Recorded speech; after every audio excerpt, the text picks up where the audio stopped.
Hey guys, welcome back. ఈ వీడియోలో మనము ఈ కోర్సులో యూజ్ చేయబోయే అప్లికేషన్ కోడ్ గురించి చూద్దాము. ఇది వచ్చేసి నేను రెవడి టీ ట్రెండ్ అనే రిపాజిటరీలో కమిట్ చేశాను. ఇందులో మనకు వచ్చేసి ఒక డైరెక్టరీ, 2 ఫైల్స్ ఉన్నాయి కదా.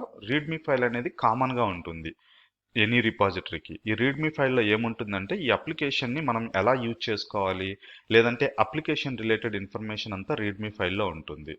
నెక్స్ట్ ఎస్ఆర్సి గురించి డిస్కస్ చేద్దాము. ఎస్ఆర్సి ఓపెన్ చేసినట్లయితే అగైన్ ఇక్కడ మనకు 2 ఫోల్డర్స్ ఉన్నాయి.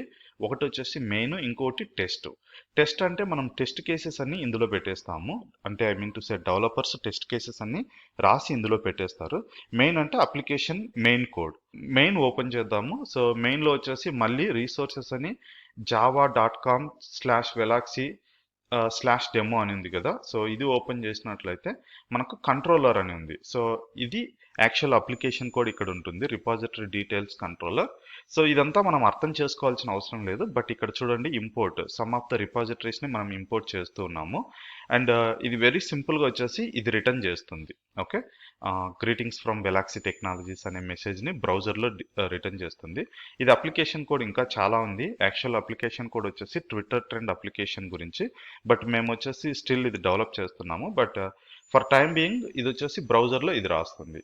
మనకు ఏం అవుట్పుట్ వస్తుందా అనే దానికంటే మనం ఈ కోడ్ని ఎలా బిల్డ్ చేస్తాము, డిప్లాయ్ చేస్తాము అనే దాన్ని బట్టే ఉంటుంది. ఓకే, సో ఇది యాక్చువల్ అప్లికేషన్ కోడ్. ఇది కాకుండా మళ్ళీ మనం ఎస్ఆర్సీలోకి వెళ్తే టెస్ట్ ఉంది కదా. ఇక్కడ టెస్ట్ వచ్చేసి డిఫరెంట్ టెస్ట్ కేసెస్ ఉన్నాయి. ఈ 2-3 టెస్ట్ కేసెస్ మనము ఎగ్జిక్యూట్ చేసేటప్పుడు చూస్తాము. Okay, that is all about the application. Next వీడియోలో వచ్చేసి ఈ అప్లికేషన్ బిల్డ్ చేయడానికి కావాల్సిన ఎన్వైర్న్మెంట్ ఏందో చూద్దాము. నెక్స్ట్ వచ్చేసి మీరు ఈ కోడ్ని పుల్ చేసుకోవాలి. పుల్ చేసుకోవడానికి కోసం మీకు ఫస్ట్ థింగ్ వచ్చేసి github.comలో అకౌంట్ క్రియేట్ చేసుకోవాలి. ఒకవేళ మీకు తెలియనట్లయితే ఎక్స్ట్రా రిసోర్సెస్ కింద నేను గిట్హబ్ అకౌంట్ని ఎలా క్రియేట్ చేయాలనే లింక్ ప్రొవైడ్ చేశాను, వీడియో అప్డేట్ చేశాను.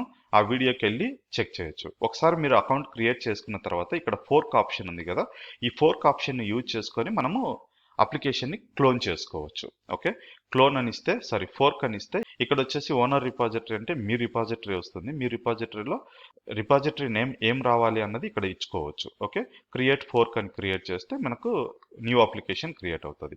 బట్ ఎనీవే నాకు వచ్చేసి క్లోన్ అవసరం లేదు, ఎందుకంటే ఇది నా అకౌంట్లోనే ఆల్రెడీ ఉంది కాబట్టి నేను ఇక్కడి నుంచే I can start using this code.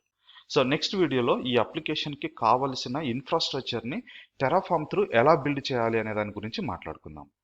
Thank you and see you in the next video.